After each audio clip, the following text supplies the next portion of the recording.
that you guys are all having just an absolutely lovely Friday. We managed to survive our second bomb cyclone of the year here in Denver. That's where Spectora is located. Excuse me. It wasn't as bad as the first time around. The first time around, it dropped from 70 degrees to like 20, and we got 1.5 feet of snow in like 4 hours. This time it was pretty easy. We only went from 80 to 30 and got 1.5 inches of snow. So I expect to have the flu in a couple days. Okay. As people start filtering in, let me kind of lay the ground rules and tell you guys how this is going to work. I have you guys all muted right now because if you unmute yourselves, we can hear all the rustling of all of your just background noises. If you see, Zoom is the name of this program, and you should have a toolbar with video sharing and stuff like that. If you click on the 3 little dots that say more, you can open that up. And I'd like you guys to open up your group chat. So it's called Zoom Group Chat. Instead of having all of you guys try to speak over each other or do something like that, we're going to have me go through the web platform, pretty simple, straightforward, and then do a little bit of mobile stuff. And then I'm going to open it up in the end to user questions, points of clarification that you guys need, stuff like that. So as you guys have questions come up, type them into the group chat. And once we get to that Q&A period of time, I'll scroll back up to the top of the chat and kind of start from the beginning and work my way down. You can, on the group chat, choose to either send a message to everyone or just to me, up to you. And then that's the other benefit of only having me talk and my video sharing happening, is when I put this up on the YouTube channel later, you guys, your names and faces and everything won't be on it. So I'm the only one that has to be in the spotlight today. Well, cool. All right. So as we get started here, Kevin had originally sent out the message about this webinar as kind of a not sure how to get started intro to Spectora. So Spectora is a web-based home inspection software with a companion Apple and Android report writing app to use on site, which is great. We highly recommend that you guys use a modern browser, so Chrome, Safari, Edge, or Firefox, to be able to use Spectora. And then because it's actually been coming up a lot lately on tech support, we do recommend that you make sure that you have decent internet. You can do speed tests, stuff like that. Feel free to type into our tech support and see if you need a little bit of help or should contact your cable company, something like that. It really doesn't take that much. It's just not spotty internet. A very common question that we get on tech support is, do you need internet to run Spectora? You need internet to run the web platform. However, once you have your inspection report downloaded onto your Apple or Android app for the day, usually inspectors do it in the morning or the afternoon, then you do not need internet to edit that report on your app. So you can download the report in the morning, do all of your edits on the house in airplane mode or something like that. And then once you get back to an area of Wi-Fi or good connection, you can hit save and send it up to the web. So you don't need internet to perform an inspection, but you do need internet for SpecToreador.com, which is what we're looking at right now. And this SpecToreador.com is going to be your main business hub.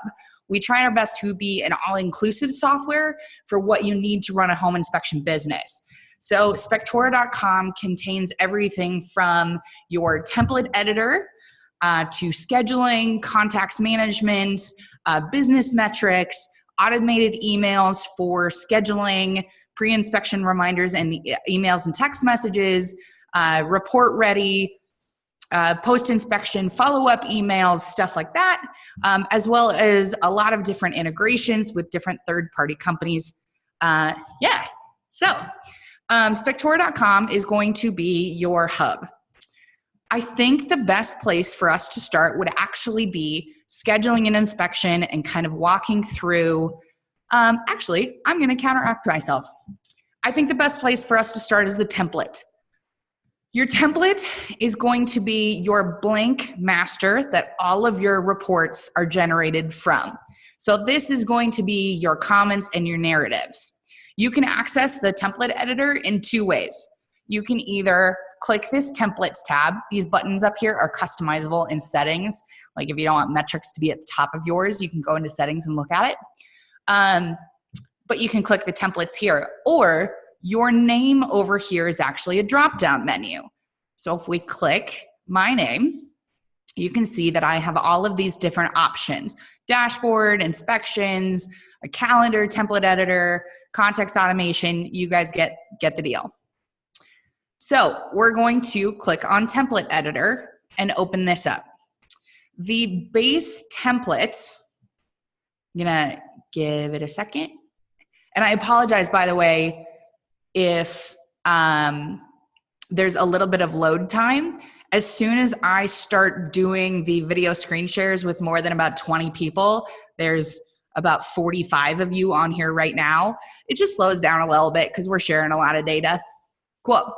I'm actually gonna collapse my face because you don't need to see me. Cool. Okay. So we've got the Spectora report editor, or template editor, excuse me. The template is your blank that all future reports are going to be generated from. The base template that is preloaded for you is the InterNACHI residential template, and that is based off of the current InterNACHI standards of practice, which are systems-based. If you hit this template center button right here and open it up, we actually have many other templates that you can use. We've got a room by room, we've got a commercial radon for my Florida people, FOBby, we've got Trek, which generates the proper Trek form, the PDF, WinMit that goes to the proper PDF. What else? WDI, mold, MP, MA33 is technically still in beta, but we have it and it's almost out to the public. Yeah, a lot. And then if you keep on scrolling down, a lot of people stop once they see this line. If you continue scrolling down, you can see that we have all of these community shared templates. We have some absolutely wonderful home inspectors here at Spectora. It's a very loving community.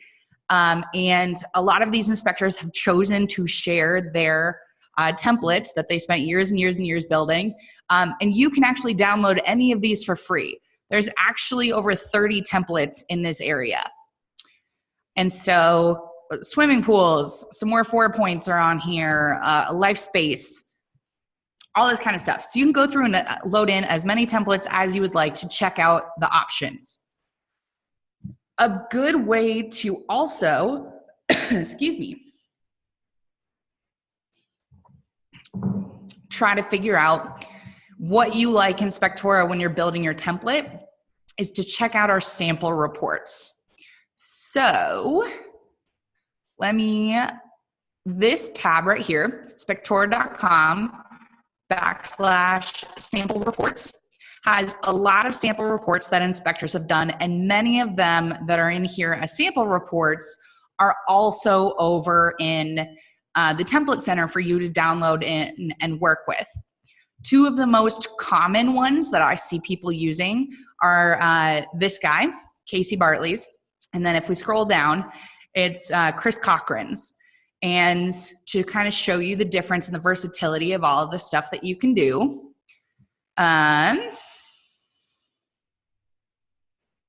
you can see that this one has the grids rating system. I would say over half of our inspectors don't actually use this. They use, if we look at this other sample report, just a narrative style. So you can choose to have that grid or not. So if we click on here, we've got the grid. You can click on the information tab and open up the informational comments for the section. And then Chris over here has chosen to also include a tab for standards of practice, what's to be expected, stuff like that. And then this is how our defects look. We've got 3 different categories of defects, and I'll go into this a little bit more later. But we've got the orange for like a recommended repair, blue for a maintenance item, and red for a safety hazard, something like that. If we click over to our other sample report, which is Casey Bartley's, over here, he's wonderful. If you scroll down, you can see that he doesn't have that grid on here. He still does choose to have the standards, and you can choose to have the standards or not. But I do always like to point out that he does a really great job with his header disclaimer area here with notice to third parties and explaining and really training and educating the client and the agent about how to read the reports, because this is something they're going to reference for a long time, particularly if they end up buying a house. And so I really recommend that you add a big header disclaimer area and use tools like changing the color of text to be able to match those defect categories just for that extra visual pop. Okay, so there's a lot of different customizations that you can do with the templates. So we're going to jump back here to the template center, and then I'm going to go back to the template editor. In Spectora, we categorize information into 3 different sections of information. The largest category is going to be your sections. So these are the file folders. These are all my exterior comments, my roof comments, my heating comments, plumbing comments, etc.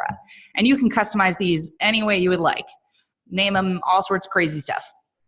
If we click on, say, exterior or roof, the sub-file folder subsections are called items in Spectora.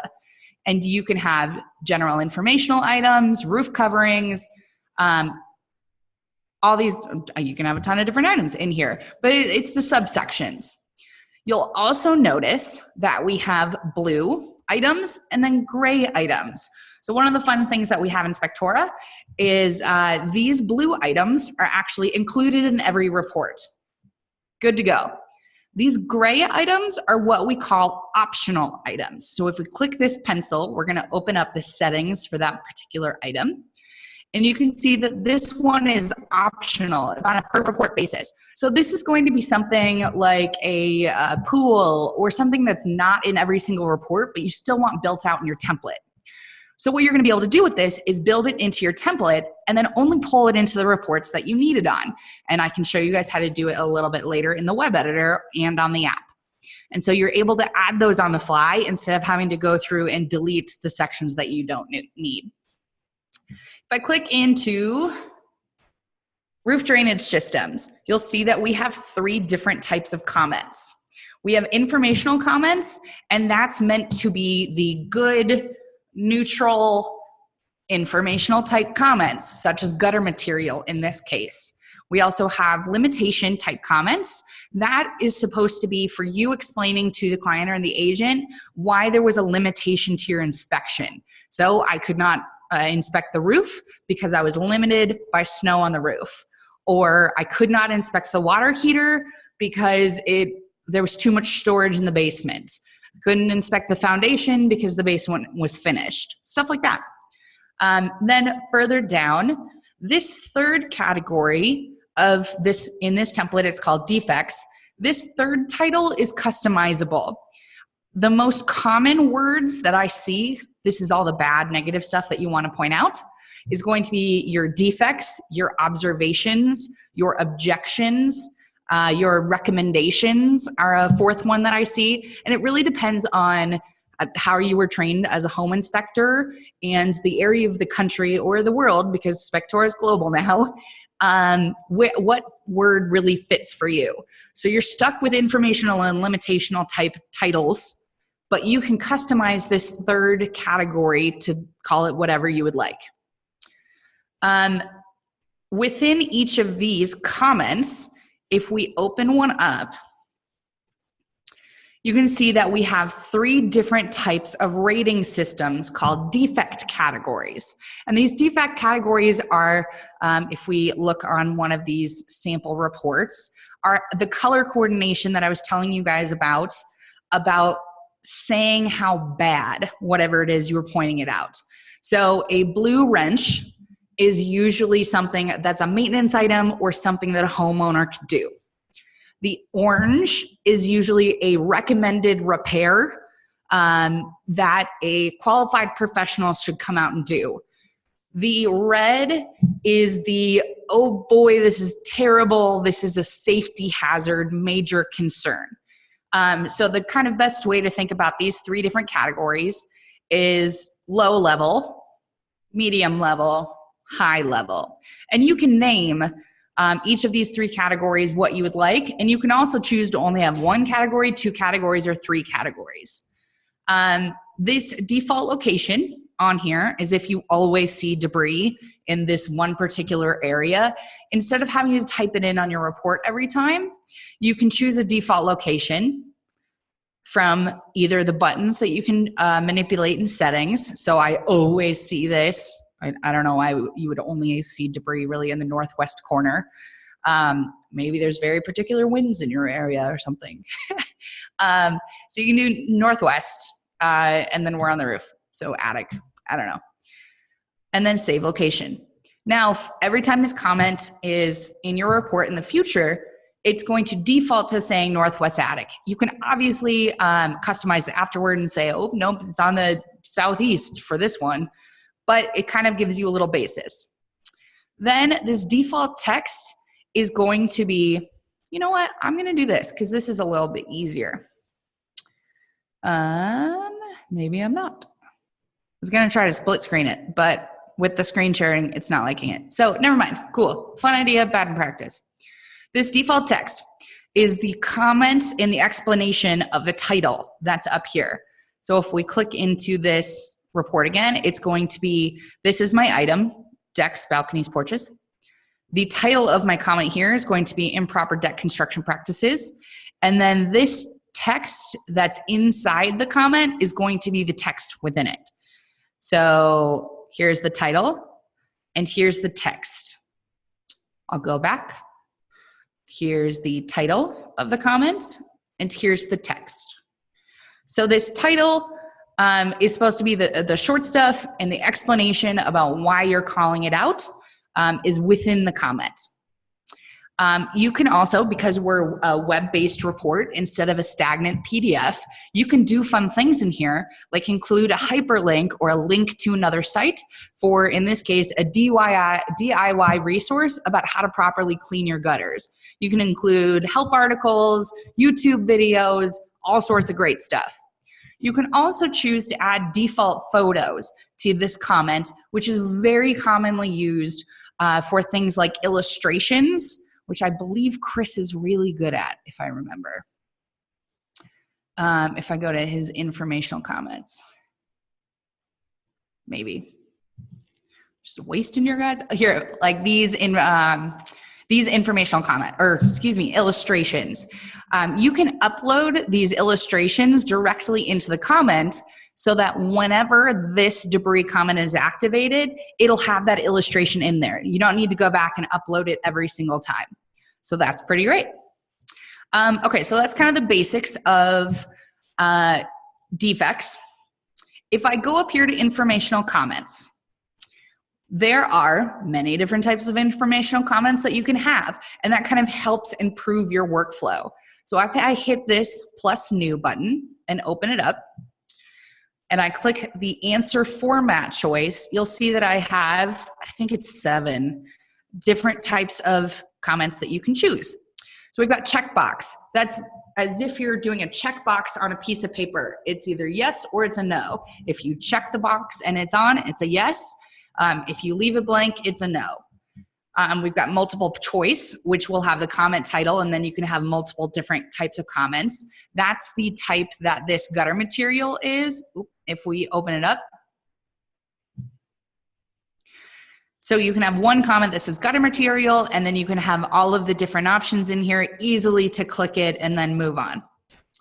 Then if we go back to my new area, date is going to have a calendar pop up, so you can choose a day, a month, and a year. It's good for things like when your water heater should be replaced or something like that.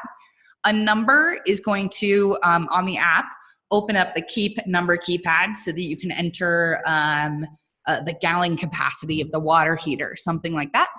Numeric range is going to be for if you have a comment type that has like 0 to 10, 11 to 20, you can have those number ranges already populated out. Signature type comment is currently used for the Florida wind mitt, where you can include that signature box type comment in your template, and then you can acquire the client's signature on site with that comment type by drawing with their fingers. A text type comment is going to be used for things like serial numbers, where you need to use letters and numbers because you can only do numbers with a number type comment. So a text type comment is going to be something where you're going to type in an answer, a serial number, to answer it. For the Florida 4-point PDF that's currently in beta, a good example of this text type comment would be how you need to, is it good? Yes. If not, explain why. And you would use this text type comment to say, this is why it was not good. That kind of thing. Cool. Okay, collapse that guy down. During comment creation, you can name it, you can default it. You can also default location it. You can also enter the text within the comment here. This little inline style will actually be able to change your font size. You've got bold, italics, underlined. This paint drop will change the color of the text, which is going to be great for, like I said, with, I believe it was Chris's, might be Casey's, with that really great educational header. Numbers, bullet points. This chain is going to create a hyperlink for you to another website. You can add an image, a video, a table. That's code via that's not whatever. And then removing formatting. If you copy and paste something in like a weird font, you can just select it all and hit clear formatting, and it will normalize it to our own font. Cool. Okay, so we've covered informational time comments, limitations, defects, sections, items. So the basic overview is then going to be completed by template settings. So there are two ways to access template settings. You can either click the title of the template here or hit these three buttons and go to template settings. I'm going to click this title so you guys can kind of see how it works. This name up here is going to be the name of your report, or excuse me, the name of your template. However, this friendly display name down here is how the name of that report is going to be shown to the client. So in this case, it's a residential report, but I could have like Florida 4-point up here and then have 4-point inspection or something down here. The name of your company and your sewer template, but since the client doesn't need to see that, their friendly display name would just be sewer report. If we click on this header text, this is where you would enter the scope of the inspection, your disclaimer, the I sincerely appreciate your business. This top one goes for the web report and the full report PDF. The summary header is for the summary PDF. So if we look at one of our fun sample reports, this is our web report. Every web report also has this PDF button. Woo, jumping around. Also has this PDF button so that they can download it. They don't have to just keep these links. If we click the PDF, you can say just choose to have the summary or the full report. The summary is going to be just the defects. It's just the stuff that you want to call out. So it's going to take away all those informational comments and the limitations and just have those. So you can have the web report, full report, the summary, and then the summary PDF and the full report. Okay, so jumping back to template editor. So that's going to go for everything except the summary PDF, and that's going to go on the summary PDF. Cool. Keep scrolling down. Display options. And this is really where you get to customize how your web reports look. We've got these category counts and items inspected. And what those are is you can choose whether or not to have on the top of each of your reports Items inspected are how many items that you clicked into. And then you can have a bubble for each different defect category calling out, I inspected this many thing. I found 9 medium level defects and 2 safety hazards. So it's a good visual for your clients and your agents at the beginning of your report right at the top. So you can choose to have those on or off. You can also choose to have the items inspected green one, or just have the defects up on top. You can choose whether or not you would like to display your inspector signature underneath the name of your inspector on your report. I really recommend using, not just taking a picture of your signature on a piece of paper, because often the background like paper isn't completely white, so it looks not so professional. So I recommend using a signature generator such as mylivesignature.com is the one that I always recommend. And it just creates a really good JPEG digital file of your signature. And so it looks really professional on there. And I can give you that link later. Yeah, so that's where your signature would go. Display standards of practice. In both of the sample reports that I was showing you, oh, I'm in the summary. In both of these sample reports, you'll remember they have those standards tabs. So it's this tab. A lot of inspectors choose to instead give, that wasn't a good one because there's no standards for inspection details, for the grounds. Here's his standards. A lot of inspectors, instead of using this standards tab, give a PDF and can attach the PDF or the report to the client portal, which we'll go over soon, and can attach that instead of having this. Excuse me, I've got the hiccups. Ready, cool. Instead of having a standards tab, back to template editor. Recommendations. When you are in a defect, I guess we did not handle that because it's turned off. That makes sense. Tech support and myself. Okay, turn on recommendations. Recommendations are if we go down here to a defect, it's who you're recommending to fix the defect or the observation. And it is a drop-down list here of generic names like a builder, a chimney sweep, a concrete contractor. And then all the way at the bottom, oops, scroll too far. All the way at the bottom, we have monitor. And there's also qualified professional and DIY. For the people that I see using different recommendations, generally they're using this qualified professional. You're letting the house owner know that it's, or the house potential buyer, that it's probably not a good idea to try to do the DIY. Let somebody, real handy and come out and do it. Cool. So that's what a recommendation is. If we open up the template settings again, we're still in display options. You can choose to have smart layout. Smart layout, what that's going to do is instead of having your informational comments in the order that you have them in, 1, 2, 3, 4 in your template, in order to minimize white space on PDFs, it will sort them by size of how long they are to combine multiple comments onto one line, or if they've got pictures, stuff like that. So it looks like I don't really know actually from this one whether or not he has it on, but see how all of these are kind of the same title size. So it's stacking them 1, 2, 3. If that was off, it would go 1, 2, 3 in whatever order he has in the comments. Once we get to the report editor, I'll explain that again. That was a bit confusing.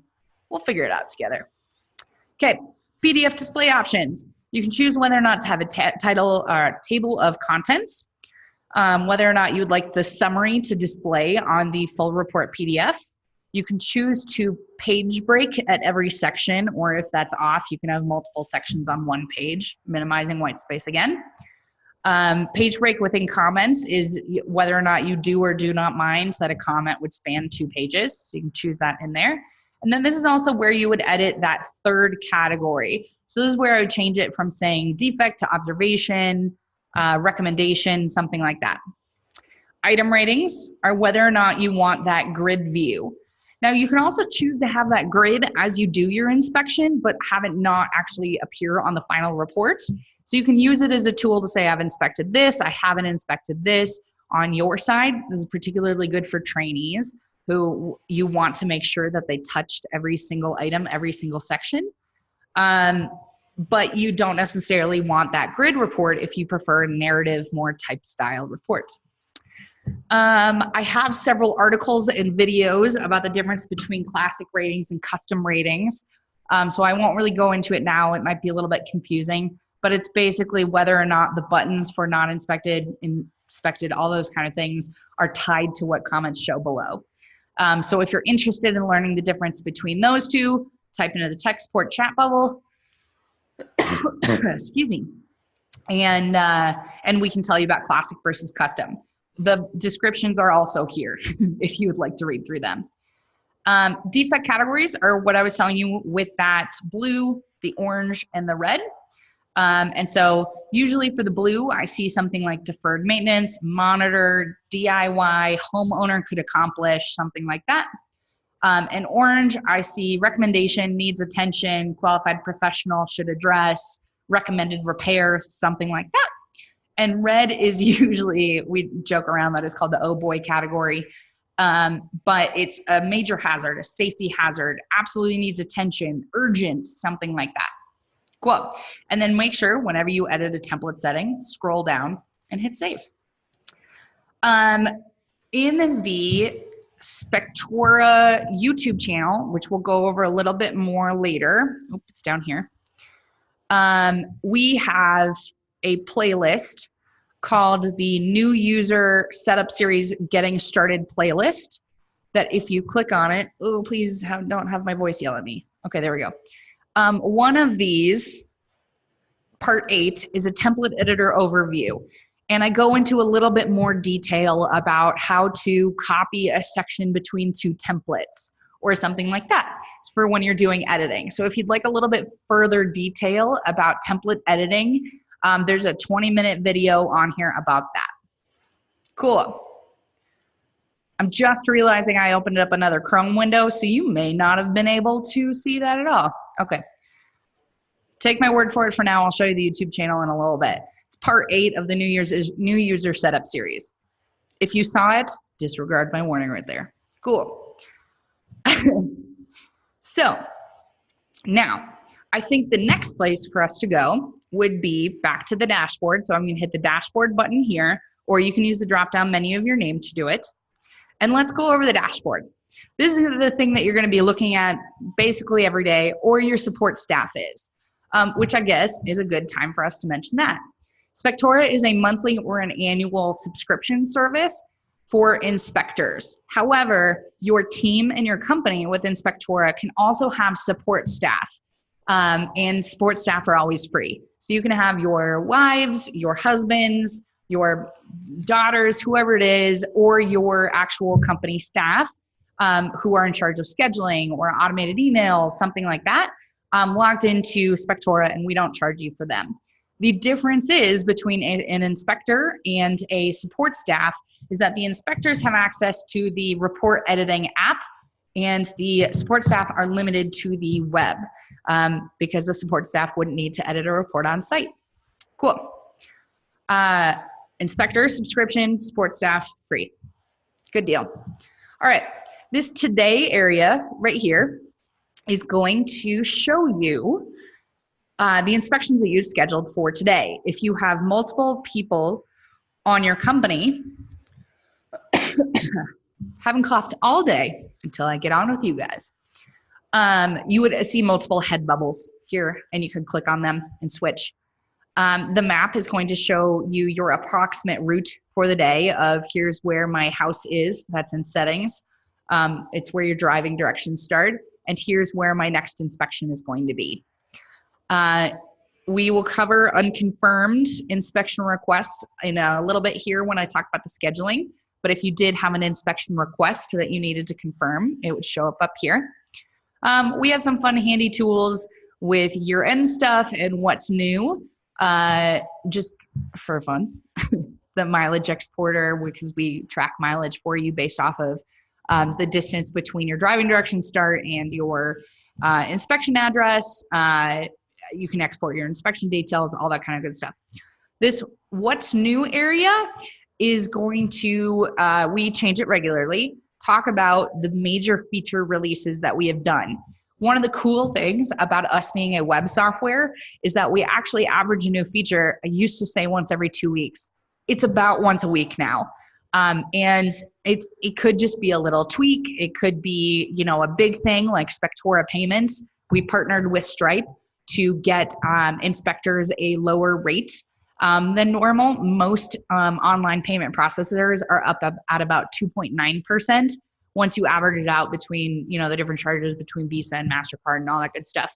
And we managed to negotiate it down significantly, down to 2.75% plus 30 cents per transaction. And so Spectora payments is great. All right, I'll stop rambling about that. Type into the chat bubble if you would like to. Oh, I guess I haven't even covered that. The chat bubble, this little guy in the lower right-hand corner, this little green guy is where I live. I work tech support in the mornings. You can click on a new conversation right here, and you can ask us questions, do training, we troubleshoot. If you have a previous conversation going, you can hit see all and continue a previous conversation. And then if you just don't feel like being social or being my friend, which is fine, I'll miss you, but okay. You can type it in here, and I have created several hundred training articles about little things like how to just upload your signature to your profile, to more in-depth things like the classic and the custom rating systems, how to integrate with ISN if you would like to choose to. And you can search for those article titles here. So we have tech support hours 7 days a week. We average, between Alexis, Mike, Kevin, and I think we're under a minute now on response time. We used to average about every 5 minutes when we were juggling a lot of stuff, but we're very dedicated. And so you're not going to go a really long period of time without talking to tech support, or like hearing back from us. Excuse me.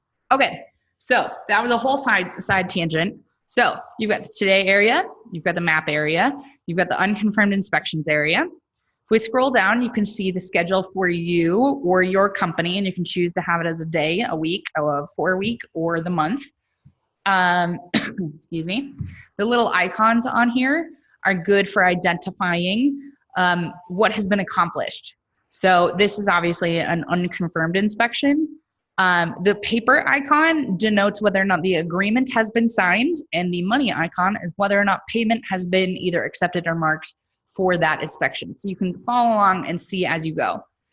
If we keep scrolling down, we also have this in progress area of all of the reports that you have started, but you have not yet published all the reports within that inspection to the client and the agent. So these are the ones that you haven't fully released yet. You can see on this one, the money's green. It's paid.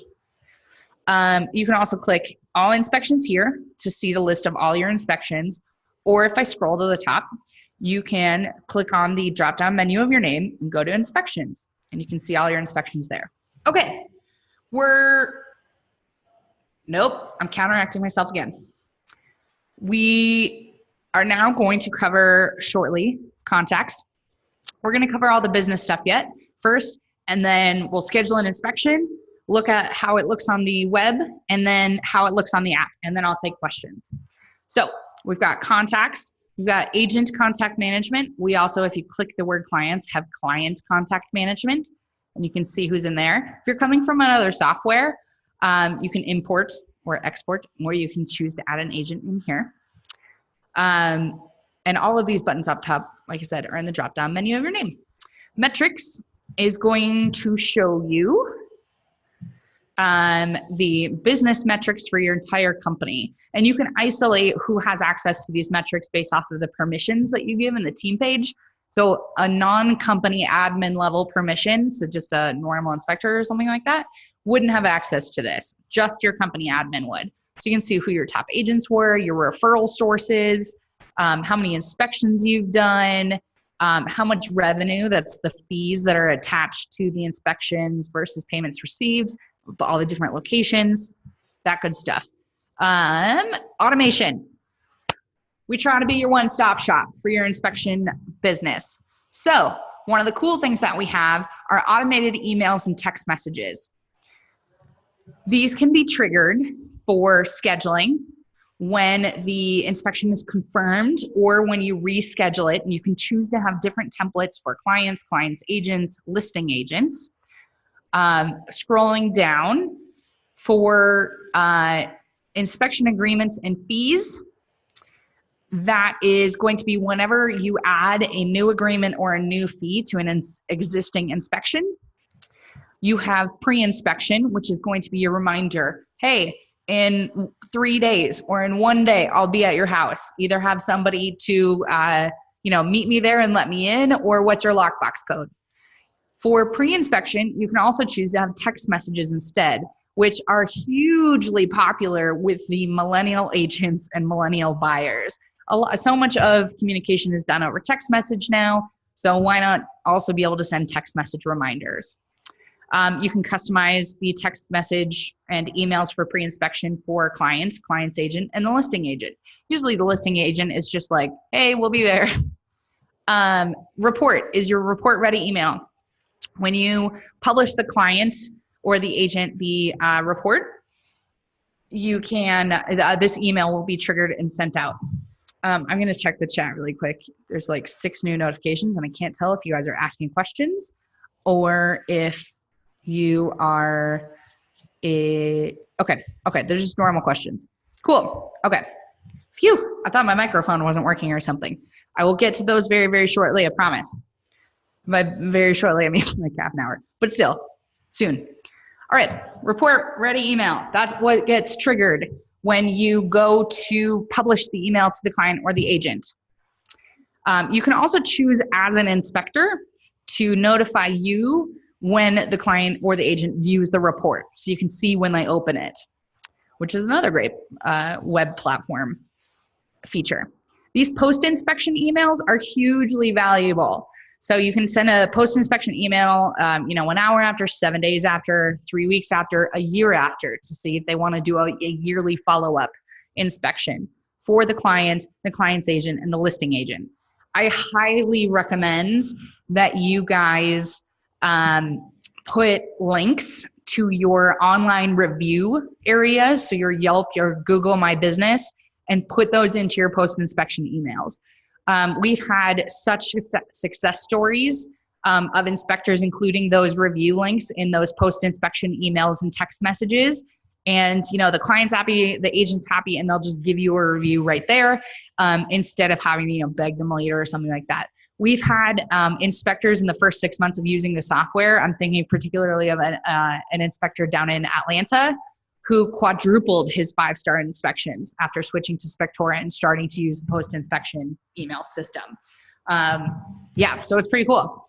And then in email settings, you can choose whether or not you want the point of contact, the emails, to come from the inspector or a company email, or if you'd like to be BCC'd on any of the emails that go out for your company. Some people like to know exactly what's sent to whom. And you can change the header and the default footer for each of your emails. So that's a very brief overview of automation. You can also see what's in the queue, what's about to go out, what emails have been sent, and same for text messages and text sent, or text going to go out, about to be sent. And then now that this is loaded up a little bit, ooh, 1 second. This is what happens when I don't fully prepare. Okay, so in playlists, it's just fighting me today. Okay. Spectora setup series. Welcome to Spectora. Oh, Lord. You guys have to listen to that voice? I'm kidding. This setup series has intro, online profile, stuff like that. So we already talked about the template editor. That's number 8.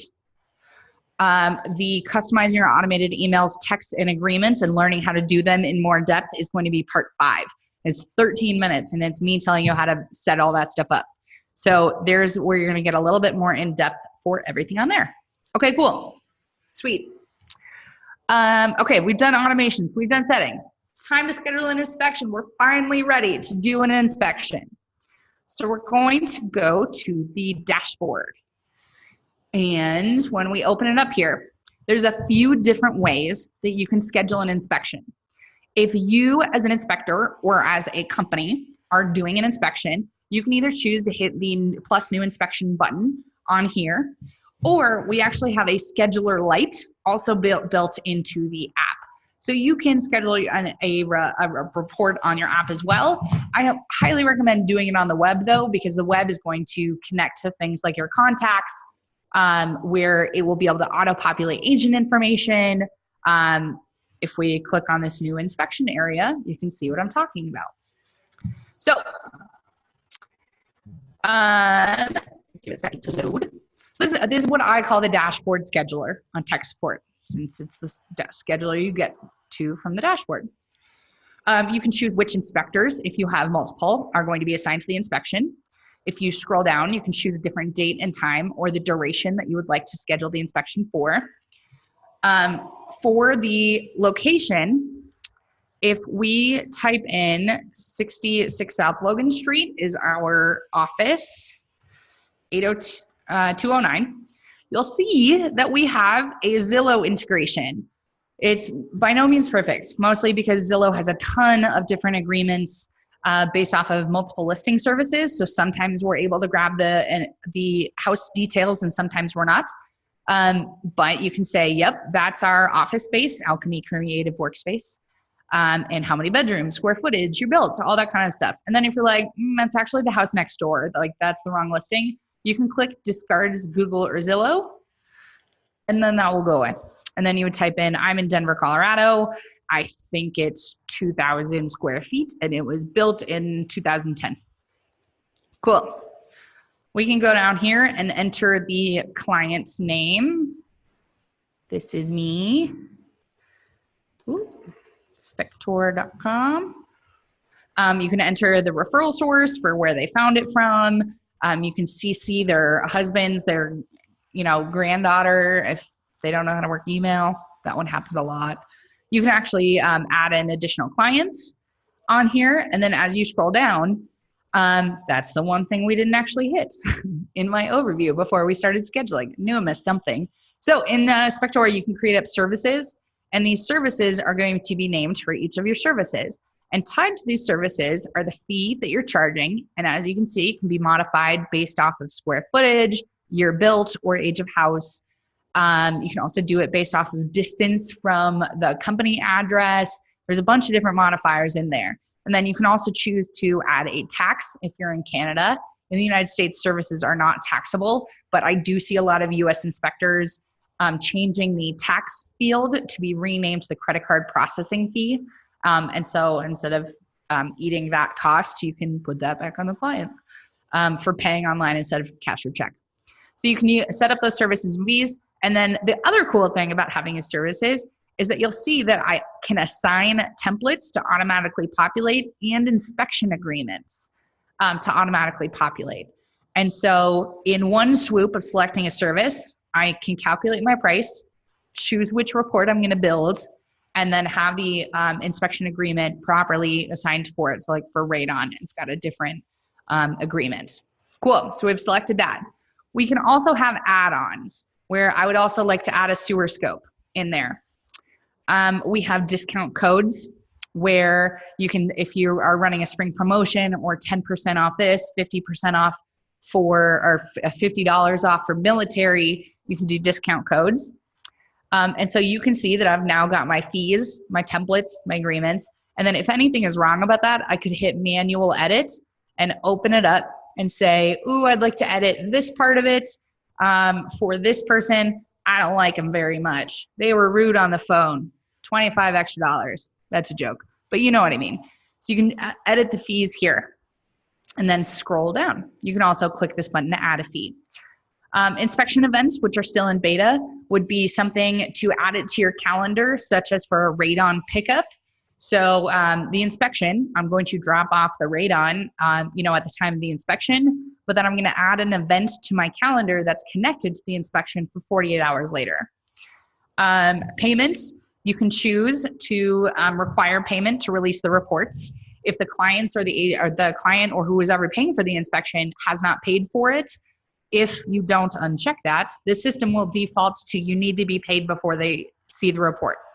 Similarly, if there is an unsigned agreement on the inspection, your clients and your agents won't be able to see it at all. It's completely locked out, and there's actually not an override for that one. Unsigned inspection or unsigned agreement, can't see the report. So you can choose whether or not to need payment or not. But if there's an unsigned agreement, can't do it. Cool. So if we scroll down, one of the features that is better on web than it is on app is the auto population of agents' information. So if I type in Kevin, that's one of our 2 founders, you're going to get a populated list of all of the information about Kevin Wagstaff. And so since he's already in our contacts profile, I don't need to go in again and add his email and his phone number, and that just saves you a couple minutes each time. You can also choose to add the listing or the selling agent in there. You can, if they're not in your list already, you can hit the add new area. If we scroll down, you can edit what the order ID is. You can choose whether or not this is going to be a confirmed inspection. It's on the schedule. It's ready to go. Or you can actually uncheck this. This is a great way to provide ways to block off the calendar and save clients' information. Or excuse me, not block off the calendar, but save clients' information and see a tentative schedule. So if I uncheck this confirmed inspection button here, it's going to create an inspection request. We're going to leave it as confirmed for now. And then before I forget, I got to reschedule for today. Ooh, we got it. Deal. So back down to the bottom. Disable automated notifications. That would be if you don't want the emails or the text messages to trigger for any of the, sorry, one of our office coworkers is choosing this moment to do loud things right outside the conference room. Dirty looks. Okay. Disable automated notifications. We'll turn off the emails and the text messages until you're ready to. You can re-trigger them later, but you can check or uncheck this. And then you can check occupied utilities off. This internal notes area is great for things like, this is a repeat client. The lockbox code is, and the cool thing about this internal notes is that'll actually show up on your app. So if you enter the lockbox code in this internal notes, you'll be able to see them on the app. For this one, we'll do lockbox 1, 2, 3, 4, 5. Spaceballs reference right there. Okay, now we're gonna click Save Inspection. Now, what this is going to do is it's going to assign an inspector, put it on my calendar, and then because I entered the email, it would have triggered the confirmation automated email to me, and then put any pre-inspection reminders into the email queue to go out at whatever time you designated them. You'll now see, because I scheduled it for today, that I have 66 Logan Street at 8 a.m. right on here. You can also see drive time. Let's click on that. There's 3 ways on the web platform to view the inspection details page. You can click on it here. We can scroll down and click on 66 South Logan on the calendar, or I can use the drop-down menu of my name and click inspections and search for it in there. So let's click this guy. Okay, we can do this. Woo. Okay, so give it one more second to load. There's a map. Cool. Inspection details page. You can click this time or date to reschedule it. You can click here to change any of the inspection details or say you spelled the street name wrong. This page, by the way, is just company and inspector viewing. I will get to the client view. Click this button here in 1 second. But, so you've got this map going here, and so you can see the rough area of where it's gonna be. If we scroll down, we can see the people that are assigned to it by clicking these 3 buttons. We can either delete them, we can edit, we can resend their confirmation emails. If there's somebody who's missing, oh, there's a client 2 now. You know, I'm buying a house with my husband and both people want their names on the agreement, you would hit plus new. Also, if the inspection was scheduled by somebody in your company, you can see who it was scheduled by in case you have questions. You can see which report is set to or is created on here. You can add new reports by hitting plus new. These attachments are going to show up in the client and agent view. It's good for things like if you want the standards or practice to be a PDF, radon results, stuff like that. Fees and payments area. If you have online payments integrated with us, you can see your online payment fees on here. You can add different services if you upsell them later. And then this is the internal notes box, as I kind of talked about before in scheduling. You can also see the inspection agreements that are assigned to this and whether or not they're signed or not. If there was any inspection events down here that were created, like that radon pickup. And then if we continue scrolling down, there hasn't been any yet because we actually clicked disable notifications. But if there were any emails or text messages related to this inspection, you'd be able to look down here for them. And we provide statuses such as sending, if it's still in the queue, or delivered, opened is another one. And so you can see down here, it's kind of a good hub for what's going on. All right, if we scroll up, the way Spectora works is in that confirmation email, there is a link to the client agent portal. The client agent portal, you can either click the button up here, as I was joking around about before, or you can hit the client agent view right here.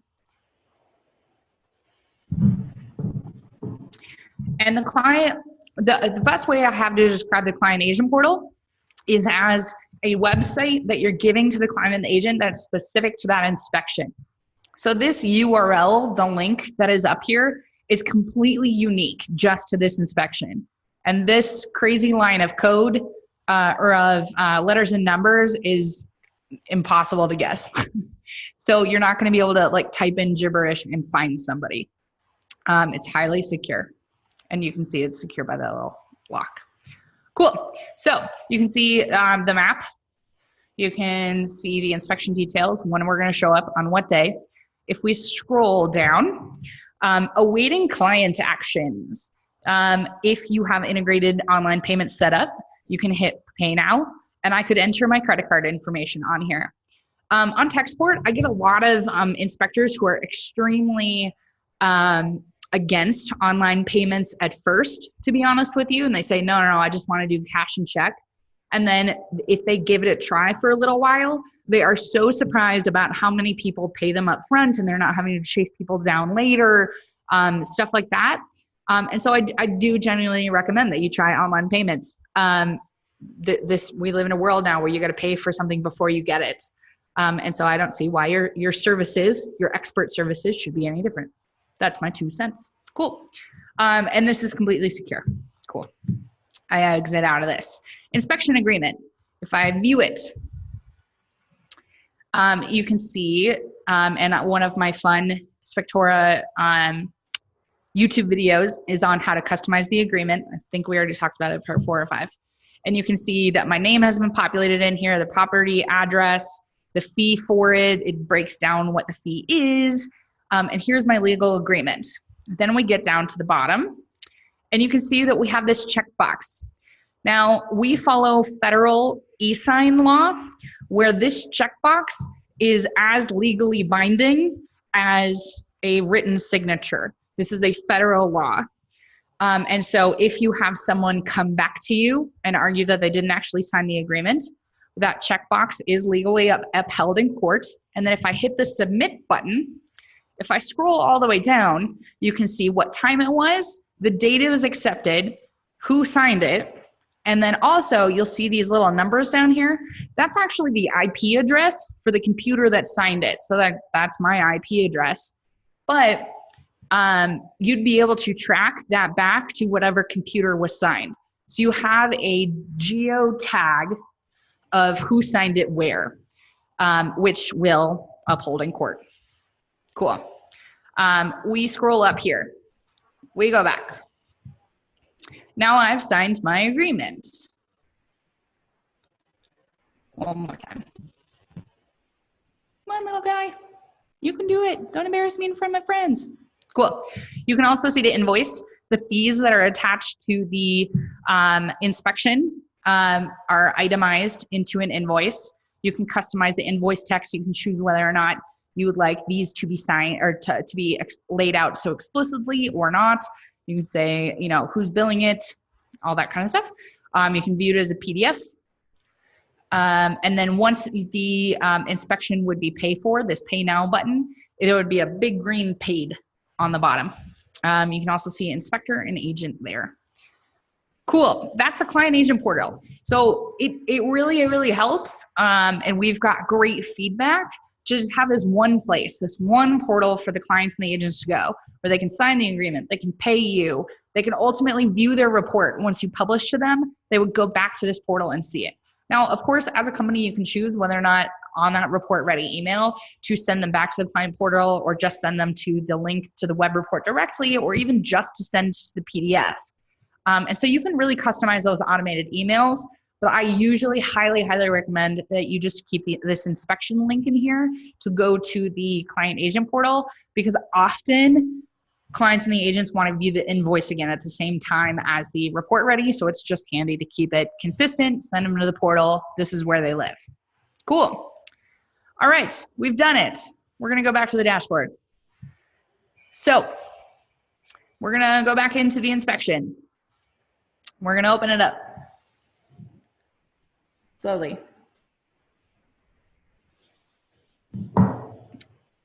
Now, as my mantra of the day is that I have more in-depth YouTube videos than this webinar, and also type into the tech support. I have one of my intro videos, number 7, is just on using the web report editor. We also have a tutorial video just on using the app. And then I've also done other webinars that really deep dive every single button that you could push on the mobile app. And so the more in-depth stuff, we've got it all over the place for you guys to look. This webinar is kind of meant to be an overview to give you a good feel and a good jumping off point. Okay, so we are going to hit the edit button. Edit is going to take us to the web report editor. View will take us to the web report. So let's click edit. It's going to take a second to load.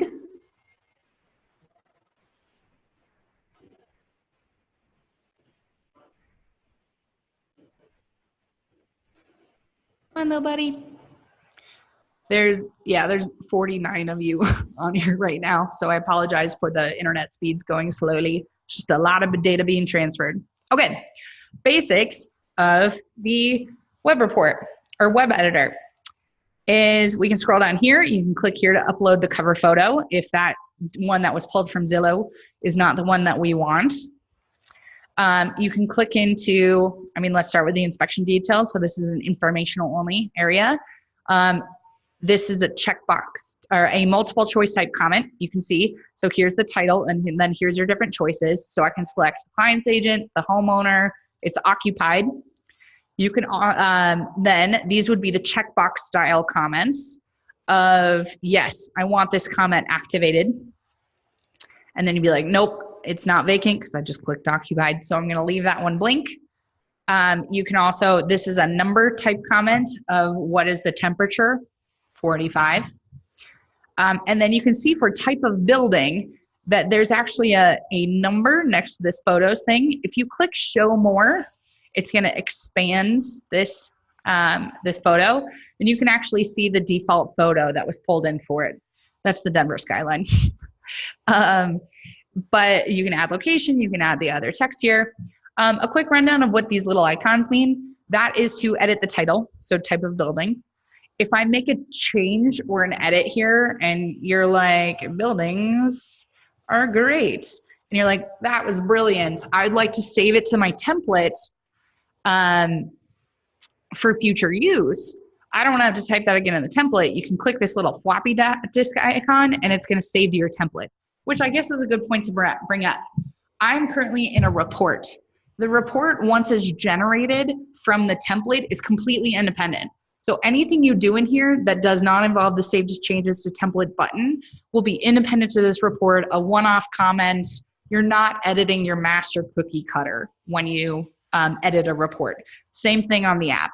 Unless you choose actively to say save to template on every single comment or item, you're not going to mess up your template.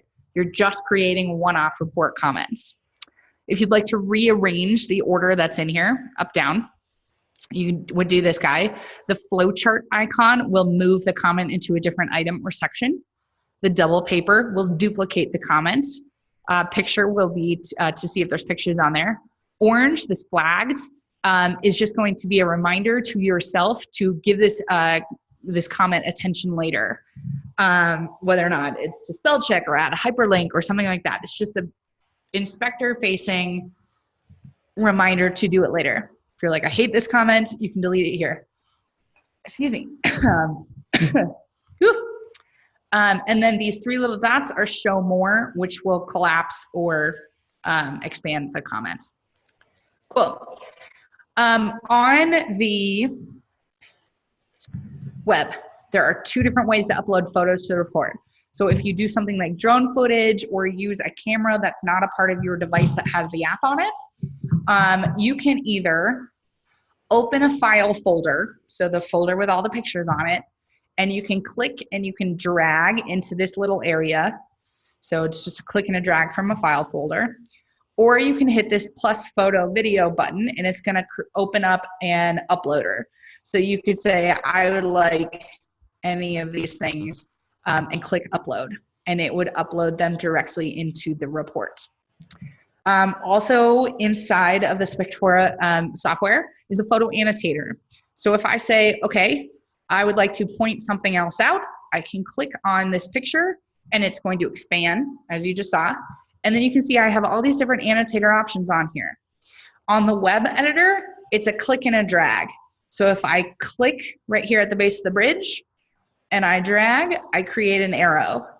I can click to add a circle down at the bottom, and I can do a circle. Line is particularly good for pointing out a crack in a tile or something like that, or a driveway.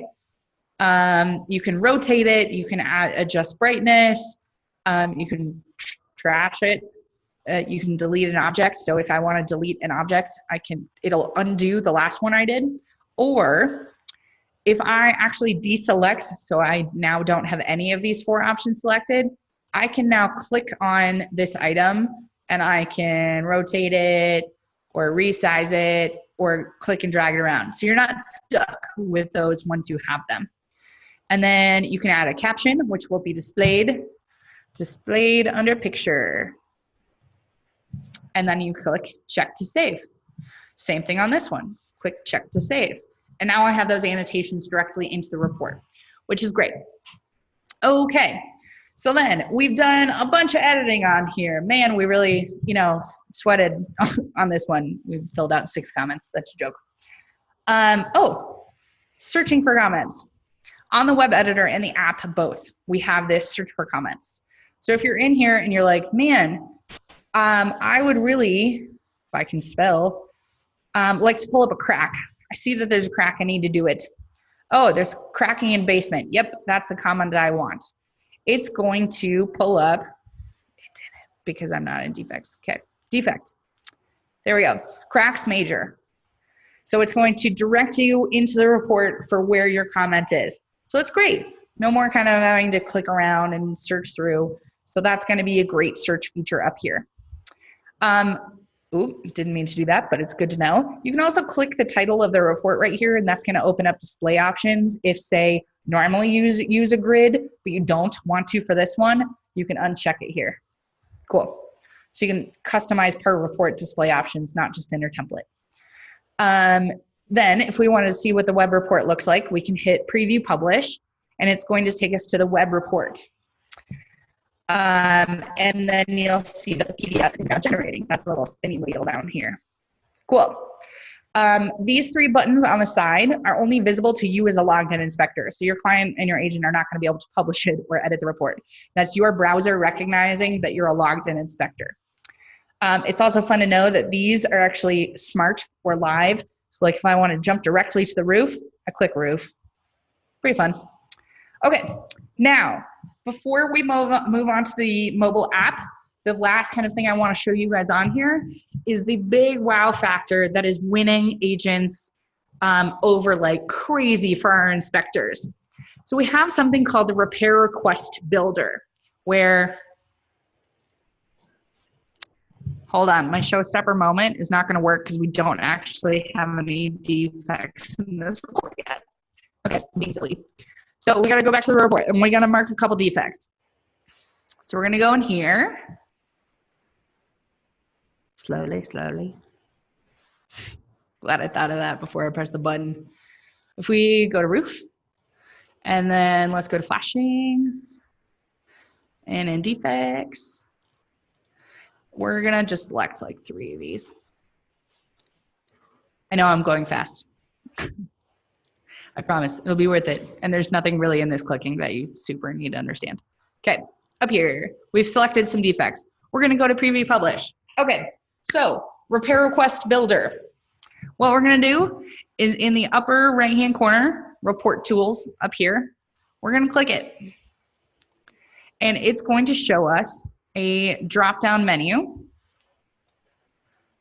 where if I really love this report, I could make it my sample report, and that's going to anonymize everything. So instead of 66 South Logan, it would show 1234 Main Street, and it would anonymize all the client and the agent data so that you could give it out to potential clients and agents to win them over about your awesome inspecting skills.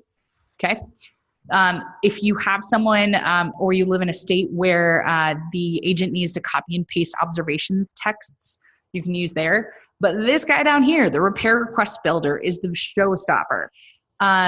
If we click it, your agent and your clients can actually open this up and say, and create a document that they can send to the listing agent saying, for this, if I click the checkbox for the roof, I would like you to credit us $5,000 for this.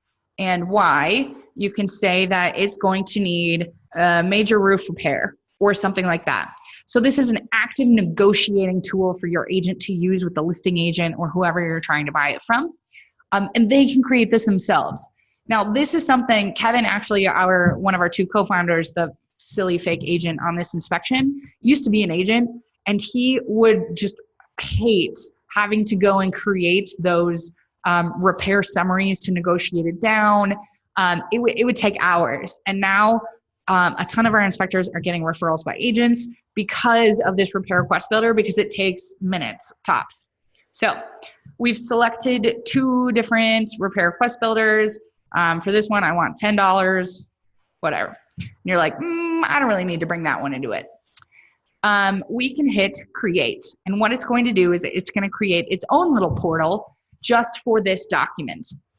And you can select to either keep that link or hit to email it out. And so your agent can enter themselves in here and who they want it to go to.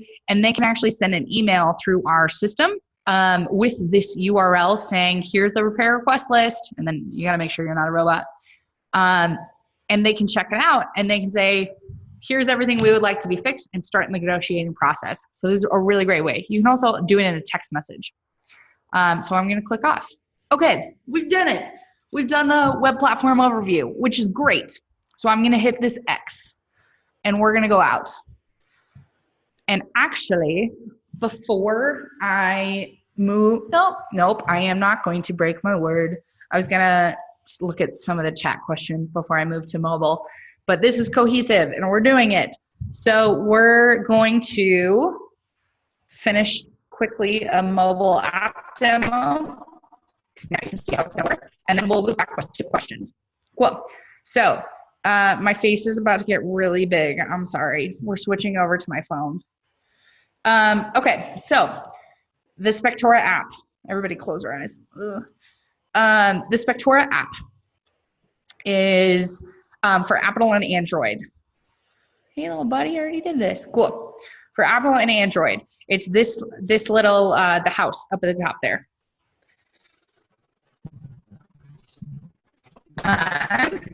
We have a couple device specifications. You need a good functioning device. Please don't get a budget device. that has really low processing power. You can type into the text port chat bubble, and you can see whether or not your device is going to be great for Spectora or if it might be time for an upgrade. But generally, any of the more modern devices, I have an iPhone 7, so I'm not even that current at all, and it works great. It's just like not the really, really old ones. Okay, so I'm going to swipe down. Cool. So this is your dashboard on your mobile app, and that's my face, and it says that I have 2 inspections for today, and you can now see that we have this 66 South Logan on there. So that action of pulling the report down from the web and putting the inspection on my app is the only time we need internet besides to push it back up to the web at the end. So now I can put it on airplane mode and not worry about it. I don't need internet at all. So on this dashboard, if you actually look in the upper left-hand corner, there's 3 little bars. Boop. And if you click those, you can enter settings, you can see that kind of stuff. A lot of people miss that one. Dashboard is just like on the mobile platform, is going to show you your inspections for the day. And then the plus new button is going to be that scheduler light that I was talking about. So if I hit plus new, I can enter time, date, select a template, an agreement. All you really need to schedule an inspection with Spectora is an address, a zip code, a time, and a date. And they don't actually even need to be accurate. You can do those 4 and then go back to the web platform later and edit all that stuff and add the client name later. So like if you're driving and you just want to schedule the inspection and get it done and then do all the emails and the client information, everything later, you totally can. You just need the address and the zip code, or 1, 2, 3, 4, and that'll work too. But yeah, if you wanted to, you can add clients, first name, all that good stuff. And then you would hit save inspection. So we're going to hit the dot or the lines at the upper left-hand corner. And then I'm going to hit dashboard to go back to my dashboard. Okay. Saved is how many reports are saved to your app. The way the app works is that the way it's able to function without internet is when you're making edits to your inspections or your inspection reports on here, all of that data is saving to your app. And then you save it up to the web later. Once your information is saved to the web, the information on your app is actually just a duplicate. So we recommend that every 7 to 10 inspections, you actually delete those reports off of your app since they're safe on the web, good to go, all covered. What that's going to do is reports are very data heavy, particularly when you take a ton of pictures. And so just clearing them out every once in a while is your spring cleaning of keeping your app running well. So you're able to see how many saved inspections that you have by hitting a saved on there. And if we hit saved and I scroll all the way to the bottom, you can see there's a clear all button. And that would say, oh no, actually these inspections that I have on here, they're all saved. They're all published to the client. I don't need them anymore. And you could hit clear all and just wipe them off. Alternatively, there's a way to go one by one if you just want to make sure and be real careful. All is going to open up, oops, that's because we're on airplane mode. That was silly. All is going to ping the server and say, show me all of my inspections. I'm going to do that so I can show you guys. Can you guys still see it? No, it just paused. Hold on. Why are you doing this? I need to export. I'm kidding. It's fine. Give it a second. The screen sharing just stopped because I took it off airplane mode. Okay. Now we're back to the app. Whew, crisis averted. Okay, all will ping the server. Help will actually open up the text port chat bubble. So now if I want to click on the 8 a.m. 66 South Logan Street and say, I want to do this inspection, you're going to be able to see that that's our cover photo. Client and agent, since we're on a device, we could actually use our phone to click on client or agent. Let's click on Kevin, and you can call, you can text, you can email them, and that's just going to connect to your phone and send them a text through whatever it is. Why is this not doing this right? Guys, I've done like so many webinars with the mobile, and I've never had this happen before, so I'm very sorry about this. Whatever, we just gotta go with the flow, right? Cool, we're back. If you have Spectora payments, you can hit that payment required button, and or the it'll say accept payment. You can actually scan a credit card and it'll send it up. It doesn't take a picture or anything on your app, so you're not like stealing your information. It just sends it up there as if it's a credit card reader. You can get your agreement signed. If you click on that map function, it opens up your driving directions with like Google or Waze or whatever you use on there, which is fun. And then if you remember, we entered that lockbox information in the internal notes, and that's all down there, which is awesome. The light blue one is going to be the name of our reports. Summary is going to be the list of all the defects. This is great for showing the client and the agent after the inspection is done. You can show them right there in that moment and say, look at the cool thing I did that you paid me for. Save is going to, if you look at the arrows on the little clouds, you can see that save pushes your information up to the web. Sync is going to pull the information down onto your phone. One of the really cool things about Spectora is you can have multiple inspectors, a team inspection, working on the same report, saving to the same report. The system will compare the timestamps for each edit and say, this is the last edit for the roof comment, save it up to the web. So you don't have to combine inspection reports that each individual inspector did anymore. You can edit the same report. Then you do need internet for this because you're pinging the web up and down, the Spectora.com. If I were to save my changes up to the web, then my co-inspector, my sub-inspector, wanted to see which items, which sections with comments I've already done so that they can complete the rest of them. They could hit the sync button. And what that's going to do is the app is going to talk to the web and say, hey, what information do you have that I don't? And sync is going to pull down that inspection changes and those edits down onto your phone. So I could be editing on the roof and you could be down in the basement. And if I save my comments up to the web and then you hit sync in the basement, you'd be able to see my roof comments on your app. So you can complete team inspections, editing the same report and see each other what they're doing. If you don't want to see and where you don't have internet or something like that, you both can still collaborate on one report and one inspection. You would just hit save and you would be able to view it on the web report later. You don't necessarily have to hit sync to combine the report. More options gives you help, how to view the report, publish it. You can force sync all data is going to push everything from the report up to the web. And then delete device is what I was telling you guys about with deleting individual inspections off the app instead of just the using the clear all or reset app memory. Okay. I'm checking on the chat because there's like 6 in there and I'm worried about my thing again. Okay, cool. Nope, just regular questions. Whew. I thought maybe my tech difficulties were not over. Okay, so we're gonna click on the blue button, residential inspection. And we're gonna open it up. You can see that at the top, I can replace the cover photo, or here's the list of sections. If I click on roof, I can now see the list of my items. And you can see because we already fiddled with it on the web platform that the D for flashings, where we put in our repair request builder defects, is in there. So let's click into flashings. You can see that I have the informational items and the grid up there. Like I said, that's optional. If I scroll down, you can see the defects that we selected. Okay, I'll break that down more. But buttons at the top.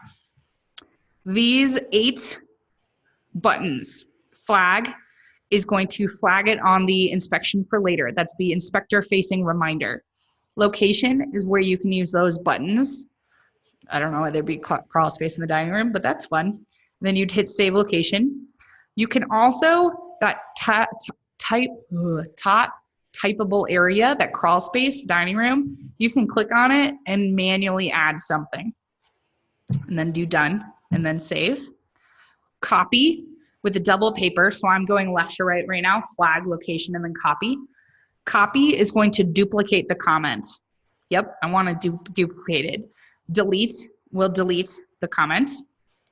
And because we're doing this on the app, it's just a report editor. So if I delete a comment in here, it's not going to delete it off your template, just on this report.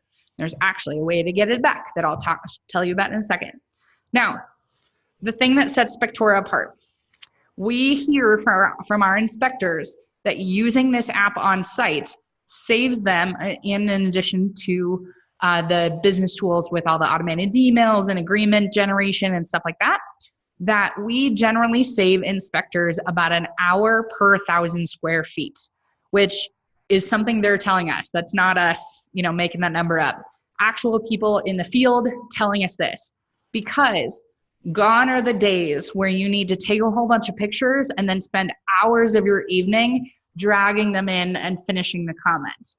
Because if you hit that plus photo button, it's directly underneath the flag. What it's actually going to do is open up your device's camera. This is our conference room. Ooh, that's my nose. That was weird. Okay. So if I want to take a picture, I would just take a picture and open it up. I can say, I want to retake it or use it. Let's use it. Great. Now you'll see that next to general disclaimer on the right, I now have a photo in here. It's done. I can have it. Like, it's in the report now. You can also do that for the video. If I hit gallery, either of the two gallery buttons on the bottom right-hand side, this is really challenging my left-right skills. It's going to open up your device's gallery. So if you have a picture that you would like to use that's already in your gallery, you can hit that and upload that into the report as well. So the ability to take photos directly into comments and just be done means that our inspectors finish about 95% of their report on site, and then back at the office or on their laptops, they proofread and then they publish to the client. We do have some more bold inspectors who will do the report. They're confident in their template, they're confident in themselves, and they'll publish right on the app, which is awesome, crazy, whatever you want to call it. But generally, our inspectors can finish 95% of their report on site, and then the rest is tinkering, proofreading. Great. Okay, so now if I continue scrolling down, actually I gotta hit defect. Let's go to defects. Now, if I wanted to take a picture of the carotid minor defect, I would hit that photo, open it up, hit use photo, and then because I have my app settings already in here to pop up the annotator for any defect, I can actually use my finger and click and drag and create an arrow and do my annotations calling out whatever it is on the app here as well. And same thing, if I'm like, oh, that arrow is a little bit off, I don't have to delete the arrow. All I have to do is deselect the circle. So see how the circle at the bottom is turning blue or white? So deselect is going to be white. Now I don't have anything. And if I click the circle, I'm going to be able to select it as an item and drag it around. So I was complaining about the arrow. Ooh, I actually wanted to point at the door handle. Great. So now to save, I would hit the check mark in the bottom right-hand corner. So now my pictures are in my report. My annotated pictures are in my report. It's all great. Other features, you can add one-off comments with the plus new button. You can do that for any type of comments. In your app settings, you can choose, if you look at the very bottom of my screen where it says sections, roof flashings, those are actually live. So instead of having to hit the back button in the upper left-hand corner a whole bunch of times, if I wanted to just go back to the sections area, I could just hit the word sections and it's going to jump me there.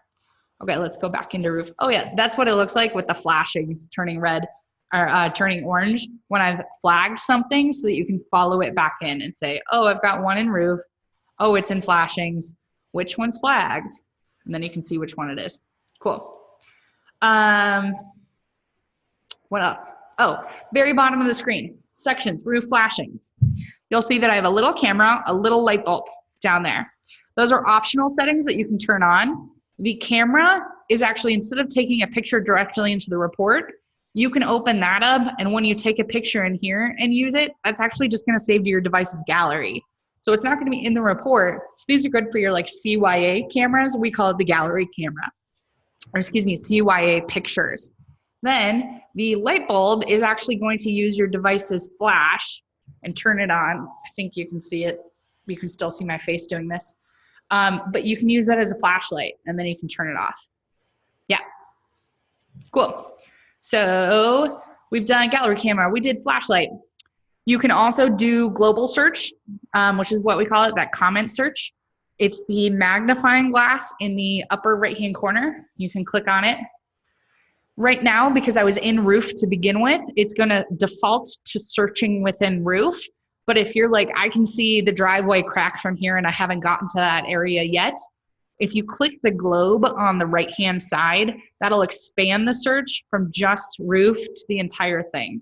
So if I click on it here, then I can type in crack, and it's going to say, oh, you are talking about a patio crack. And you can actually check that comment right there. You can also sort by flagged comments and hit flagged and see that or not. Or you can sort by informational, that's the green, orange, that's the recommended area, or red in the safety hazard. And so you can sort by comments in that manner too. And then we can go back. Cool. Quickly, other fun things you can do. Oh, go back into residential report. How to delete and duplicate on the app. So if you have, let's say, attic insulation and ventilation, the house that we're inspecting doesn't have an attic. It's a townhouse. I don't know, something like that. What you're going to do is you're going to take your finger and you're going to swipe the name of the section to the left. And by doing that, oh, I talked about attic. It will reveal these duplicate and delete options. So I can duplicate it, and now I have two. And then you're like, oops, didn't mean to do that. I can swipe it, and I can delete that section off of the app. So that's how you would duplicate and delete. Then just another fun feature, if you look at the bottom left-hand corner, very, very little, you can see that I actually have a progress bar with 6%, and that's tracking how many of my green informational comments I've filled out. So you can kind of get a feel for how far along in the inspection you are based off of your informational comments. So I have inspected all the stuff I need to in exterior or in plumbing or electrical. So there's that. Other fun things. So I'm all the way out to the dashboard now. I'm going to hit the 3 bars in the upper left-hand corner, open it up. We're going to hit on settings. And in settings, we've got enable chat bubble, we've got the flashlight, we've got the gallery camera. You can choose whether or not you're going to search within texts, all that kind of stuff. If I scroll down, live saving is if you do have internet, you can choose to have your data on your app push up to the web at regular intervals instead of just doing it on demand, like if you don't have internet. You can choose for the photos that you take within your reports to back up to the photo gallery. You can save the annotated versions of the images to your gallery or not. You can choose to upper or lower your photo quality. I usually recommend like 2/3 the way up, 3/4 the way. It's a good quality. It'll look great when it's expanded, but it also won't be, you know, crazy heavy to push up data-wise, because the higher quality, the longer it's going to take to save. Auto annotate is whether or not you want that annotator to pop up for none of them, for deficiencies only, or for all.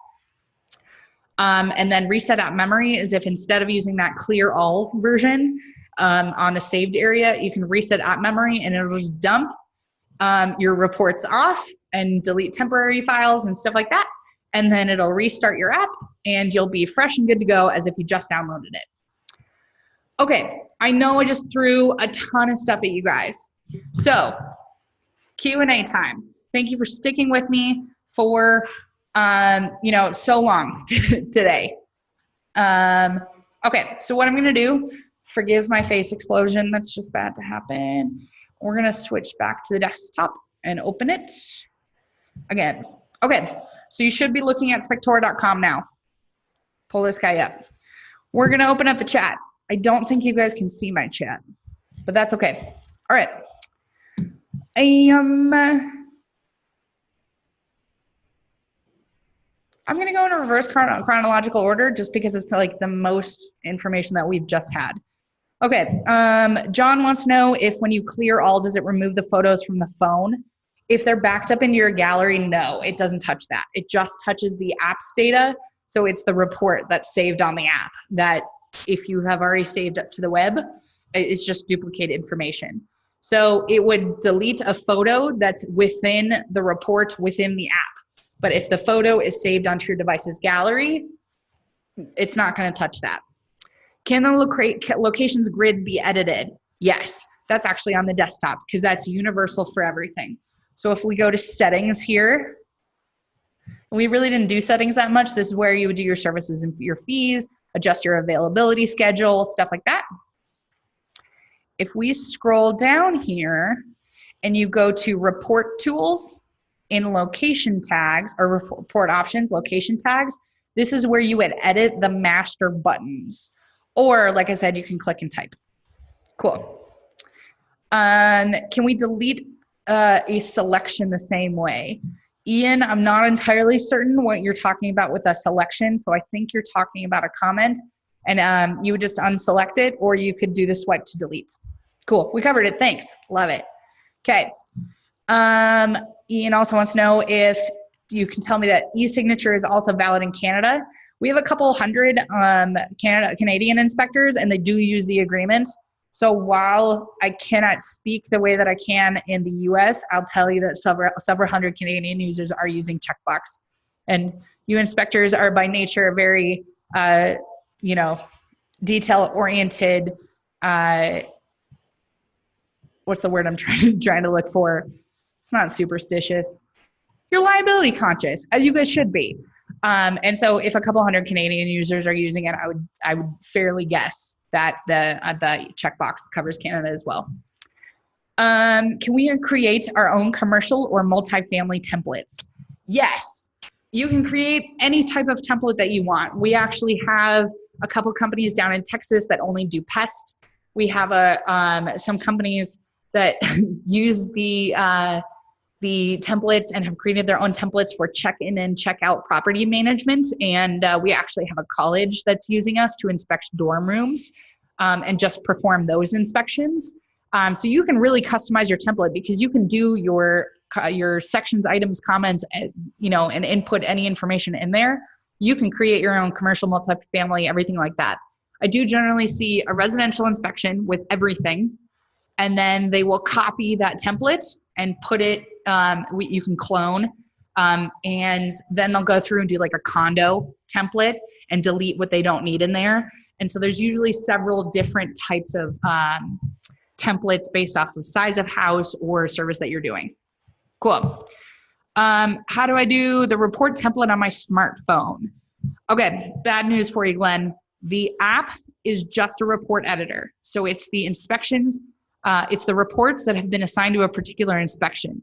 You technically could open up the mobile browser of whatever you're doing on your phone, but I wouldn't actually recommend it.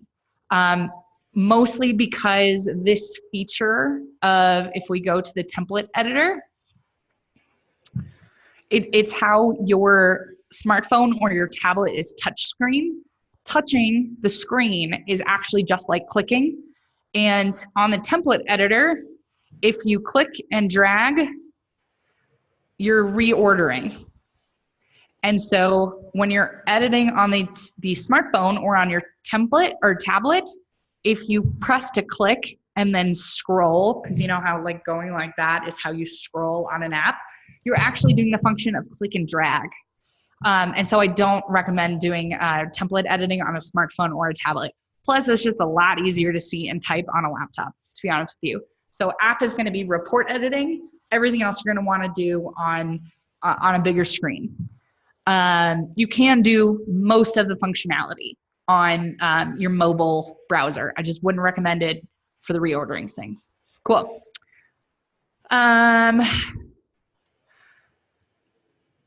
One of my in-progress reports bubbles disappeared. How do I get it back? If your in-progress report bubble disappeared, it means you published the report to the client. If you publish the report to the client, you've actually triggered it to be unlocked to the client and an email to go out. So there's going to be a couple steps to, take that back and not have it be published. So for that one, jump on the Tech Support chat bubble and we can talk about how to relock your reports. Basically, the rundown would be to go to the dashboard, into the report. There's no way to unsend that email or to pull it back. But if you open up an inspection, you can use these three little dots right here to lock or unlock the report, and you would relock the report. You wouldn't be able to get it back in that in progress bubble, but you would be able to lock it from the client or the agent being seeing it until you're ready. So make sure that you don't hit that publish button until you're ready to send them the report and for them to see it. Okay. Yeah. Tech support stuff, go to the chat bubble. Can you turn off the legal and payment automation stuff? Yes. Yep, you can. You can just use us as a report editor. And actually, we do have an integration with ISN where we would just be a report editor, and ISN would do all of your business and agreements and payment signing kind of stuff. But if you didn't want to use ISN, we actually have most of the functionality of ISN, and we're doing a couple big feature releases to expand our automated email area here really soon in the future. And so we'll be very close to what ISN offers. Currently, if you're under a 5 inspector company, we have what you need to run a business. And we have many, actually larger than 5-person companies using us instead of using ISN or similar products as well. We just have to work on some expanded options. Cool. Okay. But yeah, you can turn off having an agreement generate or the payments. You can uncheck to require payment every time. Cool. How do you add or remove trades in the qualified professionals drop down, such as a handyman? Okay, so we're going to go up here. We're going to go to templates. Handyman is actually already on there. But if we go to templates,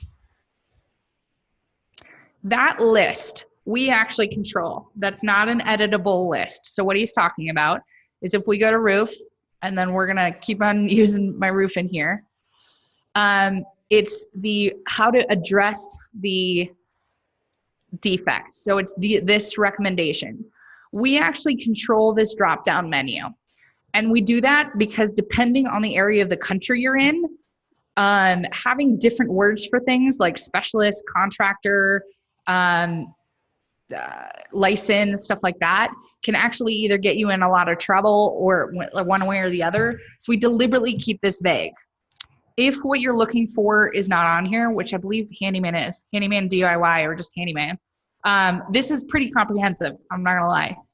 If you have something super, super specific, and we do accept submissions for this, like we just added a solar contracted on there.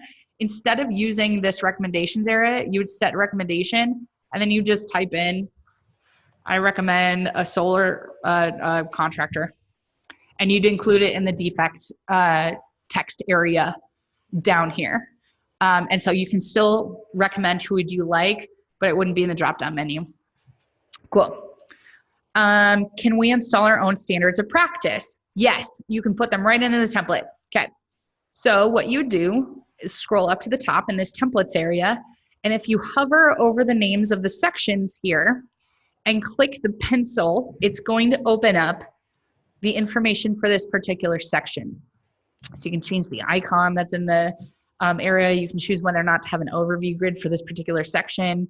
You can have an optional or a included in every report feature here. But here at the bottom is where you would copy and paste your standards of practice in. So you don't have to use the ones that we pre-generate for you in like the Internachi template, or I believe the room by room and the ASHI, the FABI, and the CREA all have SOPs copy and pasted in there already for you, but you can choose to enter your own in here if you would like.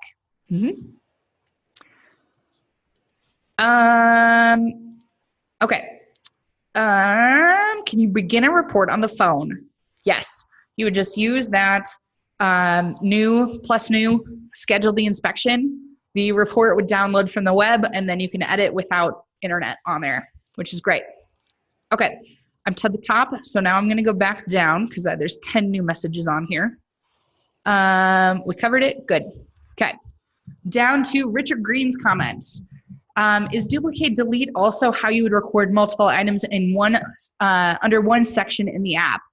Yes, exactly. So when you're in the app, you would duplicate and say, I usually see like in templates, excuse me. I mean, I guess garage is the best kind of one for this example. If they have two different garages, a detached and an attached or something like that, in the app, you would swipe, or in the report editor, and you would duplicate it. And then you can actually, we're in template editor, but same function. You would delete the section, the item, or the comment, and then you can rename it. So in this case, it would be detached garage, attached garage, something like that. Or in your example, you're talking about if they have multiple decks or multiple balconies or porches, you would duplicate and then rename to reflect what the second one is. This is also great for keeping your template small and expanding it as you need, which reduces clicks. It speeds up your inspection time, your flow, because if you only have one bathroom section and there's 2 bathrooms, all you got to do is swipe to duplicate. So you don't really have to have bathroom 1, 2, 3, 4 and then delete them later. You can just start with the base and work from there. Cool. Will calendar populate Google or Apple Calendar? Yes. So if we go up here to settings and then scroll all the way down to user settings and integrations, each inspector can integrate with either iCal. iCal is it's very generic. You can use it for Outlook, stuff like that. It's a one-directional integration where if something is scheduled in Spectora, you can have it push over to your iCal calendar, like your Outlook calendar. The Google Calendar integration is actually two-way. So you can schedule something in Spectora and it will show up in Google Calendar. Or if you schedule something in Google Calendar, like a dentist appointment, it will pull it over to the Spectora calendar and it will block your availability so that nobody can schedule you using one of our Spectora schedulers that the client and the agent can schedule with, etc. During that period of time because it's already blocked off. And then you can also just be able to look at the calendar and see both on each side. Cool. iCal one directional, Google Calendar two directional. Okay. Is there a pre-fill info area into a template for homes or condos that are relatively similar, like a global autofill? Kind of. I know the functionality you're talking about. What you would accomplish, how would you accomplish this in Spectora would be creating a template, and then in the templates area, each of the different informational type comments and defect comments actually have something called default value, or you can default them to checked.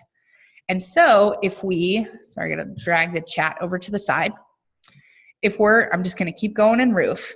If we're in roof and drainage systems, if I open it up, so I'm in a template, I'm in your master, not in a report that's assigned to a particular inspection. If I, in my template, check seamless aluminum in this one, for every report that's generated for the future, that's going to be checked as a default answer. So you can choose to have them all be blank or to have something already checked. You can also add a default location along with the default text. And then for the defects, if you're in an area where there's always bad roofs in this area, what you can do is use this default to checked. And what that's going to do is it's automatically going to activate the comment within the report once it's generated. So for every report generated from this template, this debris comment will be turned on. It'll be on and good to go. So what you would do if you have an area for very similar homes, the global autofill that you're after would be defaulting things to checked or giving a default answer choice or a default value in your template. And then you could have that template and call it, suburb 1 template, and you could have those auto-filled already in there. And I have help articles and stuff about what default to check means with screenshots and stuff like that. So if that wasn't a great explanation, let me know and jump on the tech support chat bubble, and we can kind of go over it again. I tried to explain it well, but hopefully. Okay. Can a report be reopened once it's published for a reinspection? Yes. And actually, we have a better way of doing a reinspection. So you've already done an inspection on a house and you've completed the report and you're going to go back. What you're going to do is, so like, let's go to this previous one for 66 South Logan. It's my default test inspection one. If I scroll down here, you'll see that there's 3 little dots next to each of my reports. If I click that, one of the options is going to be to copy the report. So what you're going to do is you're going to schedule a new inspection for the date of the reinspection so that, you know, you have, if you're charging for it again, it would also be on your schedule if you schedule a new inspection, but you wouldn't have a new report for it. What you're going to do is you're going to copy the report from this old inspection over to the new reinspection one. So if we hit this copy button, I can then select to go to 66 South Logan again. And then if I scroll all the way to the bottom, this one, and click on it, it's now going to copy the report between the 2 inspections. I see reinspections done one of 2 ways after that. You can open up the report and either delete the sections that you're not reinspecting to create an extremely condensed report, or you could duplicate the section. Say if you're reinspecting the roof, you could duplicate this roof section, double paper icon, duplicate it, and it would bring over all the content that we've already filled out for it. And then I would rename by clicking this roof right here, and you can do this on the app too, reinspect, and then save, so that your clients and your agents have a direct comparison of what it was the first time and what happened when you came back, that kind of stuff. Or I guess third option, I've actually seen more and more people using the repair request builder to do re-inspections. They will generate a report of, these are the 5 defects that you had me come back for. So if we go to preview publish over here, slowly, maybe. And then I would click report tools. Slowly. Repair request builder. And if you were called back for like this debris comment, you would click it and use the comments to say, during reinspect, spelling, I found this and this. And then send this separate with create and then sending the email out, and you would have this reinspection document. So I am actually seeing a lot of people do reinspections that way, which is great. Cool. Okay, scrolling down a little bit more. Jim says that he selected 2 reports, Fabi 4-point, clicked on them on the laptop and they didn't show on my phone to open. So when can I use them?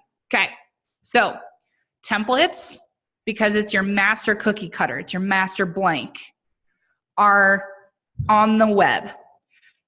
Your app is just a report editor for reports that are assigned to an inspection. So if you would like to play around with them, what you need to do is create a mock inspection, assign those 2 reports to that inspection, and then you'll be able to pull them onto the app. So the app is a report editor for reports assigned to an inspection. If you'd like to play around with a template, create a mock inspection, and you'll be able to pull them onto your app to play around with editing. Cool.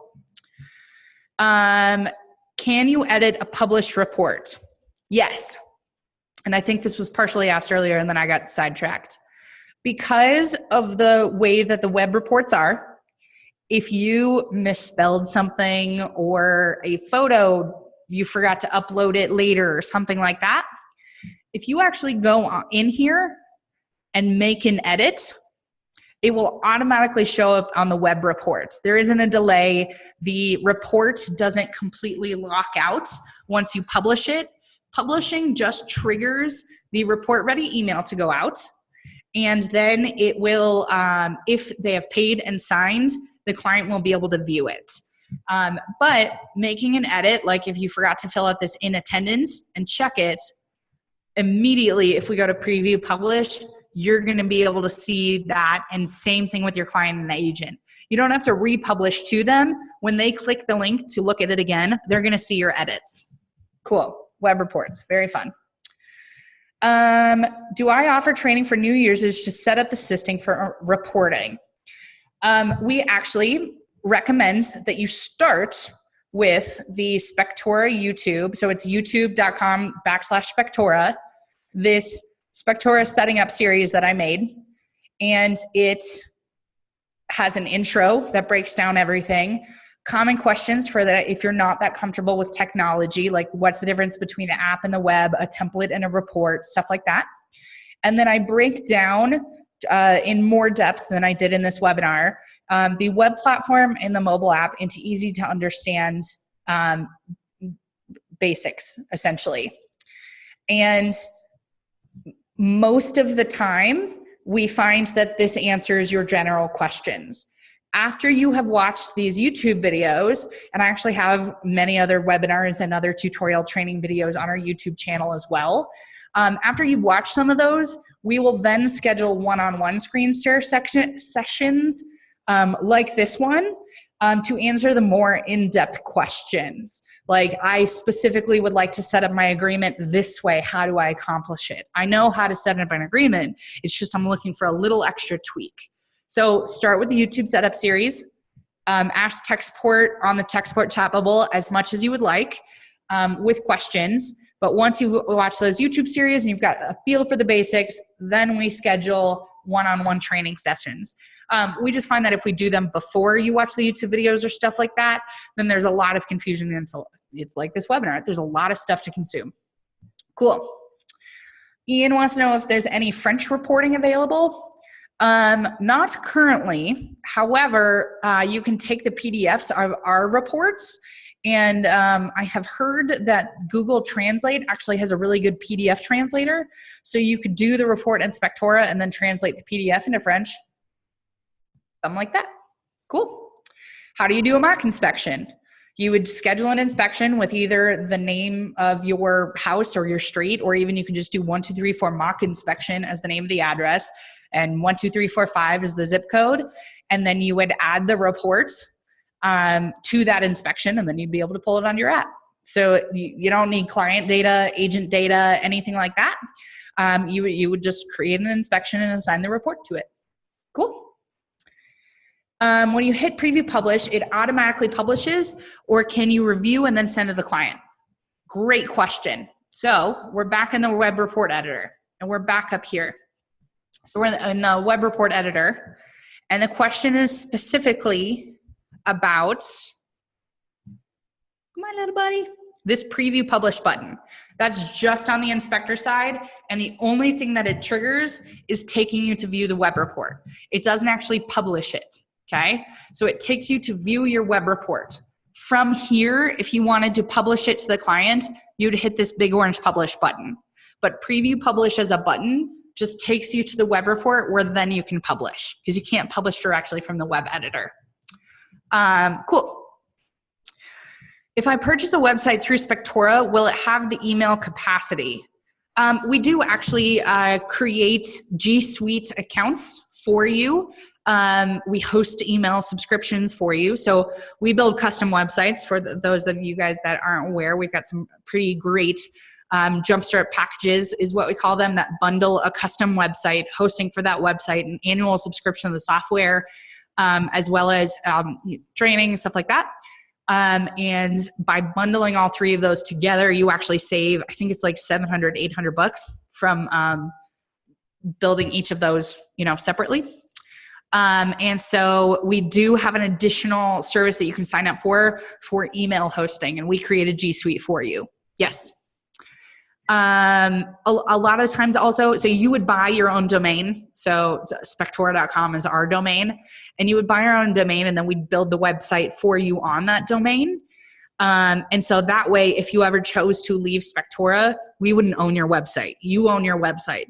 And so a lot of the times with website domain stores, I'm blanking on the real word for them, like GoDaddy, will offer you one free email with purchase of your domain. So you can start there, and then we can make more for you. Okay. For service agreements, can we add multiple areas to check off? My agreement requires 2 signatures and an areas to an initial. Unfortunately, we don't have the initial capacity right now. Because currently that checkbox is good enough for most countries.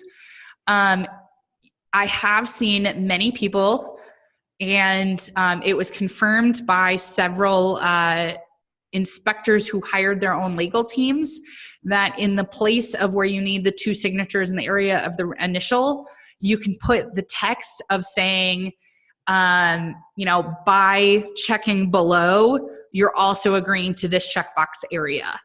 I didn't explain that very well. Jump on the tech support chat bubble if you would like to, and I can explain that a little more. Or I have seen inspectors break up their agreements into 2 different areas. So the area with the singular signature, and then have a second agreement with the area with a second signature. So you should get 2 checkboxes. And then if you are in an area where it absolutely demands an initial, I know it's on our features request list for us to add at some point. But for now, honestly, your best option would be to use something like a DocuSign, and then uploading the agreement into the inspection after it's signed. But currently, we just have that e-sign checkbox. Okay. How do you send the invitation to the client to view the portal and pay and sign the agreement? Great question. Okay. So that's actually in your automated emails. So if we go to automation, and we didn't really cover this because it's a little bit complicated just with setting it up. I mean, it's not really. You just got to get the basics of it. There's a YouTube video for it on the Spectora user channel. If we go to the scheduling email and then click into this edit template, these curly Q brackets are called placeholders. And excuse me.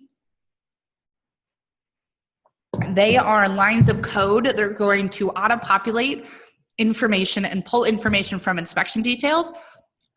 So the email that's generated for this booking confirmation for the client will say the name of the client is this, and then put it in here. Now, to answer your question, how do you send them the invitation? This inspection link will auto-populate the link to the client portal. So the link for them to sign the agreement and pay is this inspection link that goes out with a confirmation email. So before your home inspection, please accept your agreement and deliver payment on here. And this curly Q bracket will turn into a button that they can press, and then it leads them to the client portal for their particular inspection. Cool. You're very, very welcome. A lot of thank yous on here. I always love doing these things. Okay. Before we jump off, I think I've answered all the questions on the chat. Tech support chat bubble, YouTube series. I will also, if you would like to review this, I will be uploading it to YouTube as soon as I finish here. It usually takes me a couple hours just to do the video editing and stuff like that. But if you check out actually the YouTube channel, we have many a video on here. Please don't play in my face. Ugh. Pause. Including, I clicked too many things. Okay, including other webinars I've done. This is a more in-depth web platform webinar. We've also got, I literally click every button that you can in the mobile app on this one with user Q&A. I did one that's often helpful for understanding like sequence of events on, all right, you schedule an inspection, then that triggers the confirmation email to go out, and it also puts the pre-inspection emails in the queue, and it lays out the sequence of event of what triggers what in Spectora. On March 8th over here, I actually did an hour or so group webinar of just user questions that they submitted in. So once you've got a good feel for the system, that's actually a really good webinar to learn advanced tips and tricks.